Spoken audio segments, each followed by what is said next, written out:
You sit down to watch a movie, someone somewhere is doing math. Not the fun kind of math. The "we spent 200 million on this film and need to make it back before the studio collapses" kind of math. Hollywood looks glamorous from the outside. Red carpets, famous people, oversized checks, but behind all of that is one of the most complicated, chaotic, and occasionally insane money machines ever invented. So today we are going to follow the dollar. From the moment a studio greenlights a movie to the moment it ends up on a streaming service 3 months later. Where does the money actually come from? Let's start with the obvious one, the box office. You buy a ticket, money goes to the movie. Simple, right? Not even close. When you pay $15 for a movie ticket, the theater keeps roughly half of it, sometimes more. The studio gets the rest, and that percentage actually changes week by week. In the first week of a blockbuster release, the studio takes about 60 to 65%. By week 4, that drops to around 35%. This is why studios absolutely panic if a movie has a weak opening weekend. It is not just about pride. Week 1 is when they make the most money per ticket. A slow start means they are bleeding out before they even get going. Now here is where it gets interesting. A movie can sell $800 million worth of tickets worldwide and still, technically, lose money on paper. This is called Hollywood accounting, and it is either a brilliant financial strategy or organized crime depending on who you ask. Here is how it works. Studios charge films for everything: distribution fees, marketing costs, interest on loans used to make the film, overhead fees just for existing. By the time all these costs are deducted, even a massively successful film can show a net loss. This is why actors and directors always try to negotiate for gross points, a percentage of total revenue, rather than net points. Net points in Hollywood are famously worthless. There is an old joke in the industry. Net profit is what you show your accountant. Gross profit is what you actually want. Before streaming existed, studios made enormous amounts of money selling DVDs and Blu-rays. A film that did okay in theaters could absolutely explode on home video. At its peak in the mid-2000s, the home video market was worth around $24 billion a year in the United States alone. For context, that was more than the entire domestic box office. Then streaming happened, and DVD sales fell off a cliff. Between 2006 and 2019, physical home video revenue dropped by roughly 75%. Studios had to find a new model fast. Enter streaming. But here is the thing about streaming that most people do not understand. Netflix does not tell you how many people watched a show. Not really.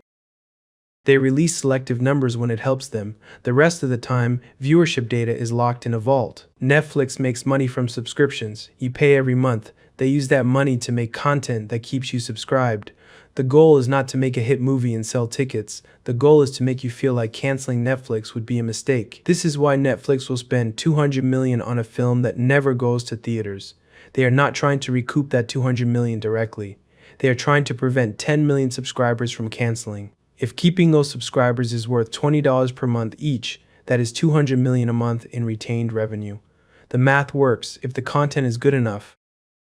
Now let's talk about licensing, because this is where things get quietly enormous. When a studio makes a film, they own it forever, and they can rent it out over and over again to basically anyone who will pay. TV networks pay licensing fees to air movies. Airlines pay to show films on flights. Hotels pay for in-room entertainment. International distributors pay for the rights to release a film in their country. A film from 1994 can still be generating licensing revenue today. This is the concept of a content library, and it is one of the main reasons big media companies are so obsessed with acquisitions.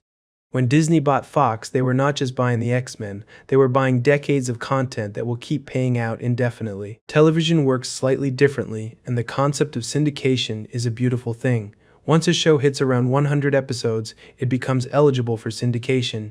This means other channels can pay to rerun it endlessly. Seinfeld has been in syndication for decades. Friends reportedly earned Warner Brothers around $1 billion per year in syndication fees at its peak. The Office continues to generate hundreds of millions annually just from licensing. The people who made those shows got paid once. The studios keep getting paid forever. Merchandise. Let's talk about merchandise. For certain types of films, merchandise does not supplement the movie's revenue, it dwarfs it.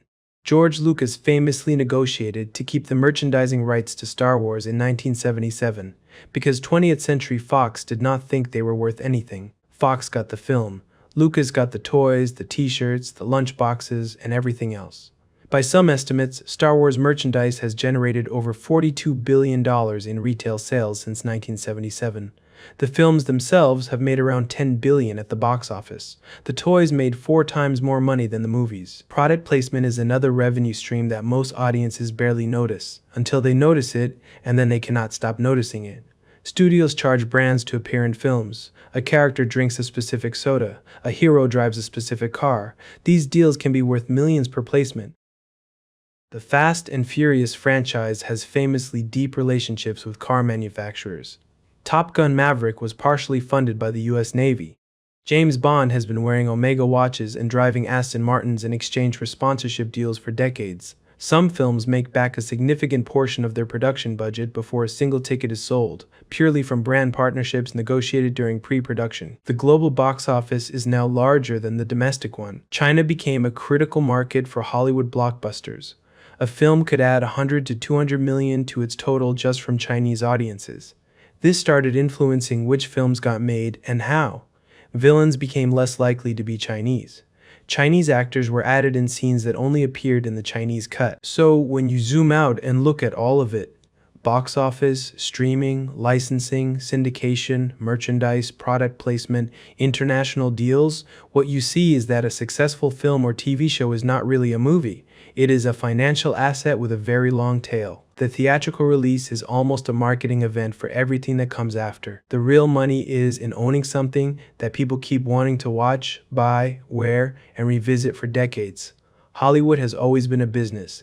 It just took us a while to follow the money closely enough to see exactly how the business works. If you want to see more videos breaking down how industries actually make money, subscribe so you do not miss the next one.